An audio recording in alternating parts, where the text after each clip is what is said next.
Breaking news! Panalo si Joshua Pacio na natiling world champion. Mga kakaboxing, isang napakalaking tagumpay na naman para sa Pilipinas.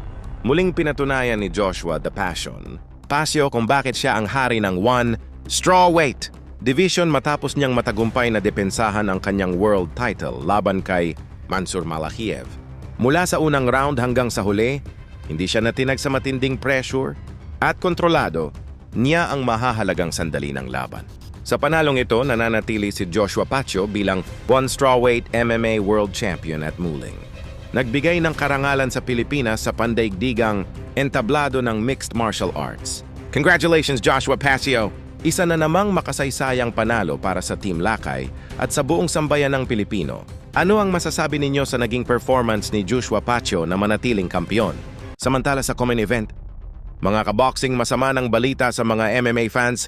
Nagtapos sa kabiguan ang pagbabalik ng Filipino MMA legend na si Edward Landslide Folayang matapos siyang talunin ng Japanese MMA icon na Shinya Aoki sa kanilang muling paghaharap via round 1 knockout.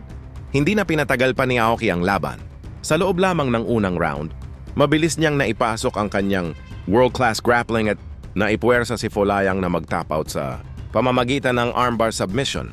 Muling pinatunayan ng Japanese veteran kung bakit isa siya sa pinakamahusay na submission specialist sa kasaysayan ng championship.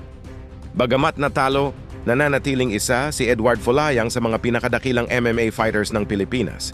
2 beses siyang naging lightweight world champion at naging inspirasyon sa maraming Pilipinong atleta sa loob ng cage. Ano sa tingin ninyo mga kaboxing, wala na dapat patunayan pa si Folayang?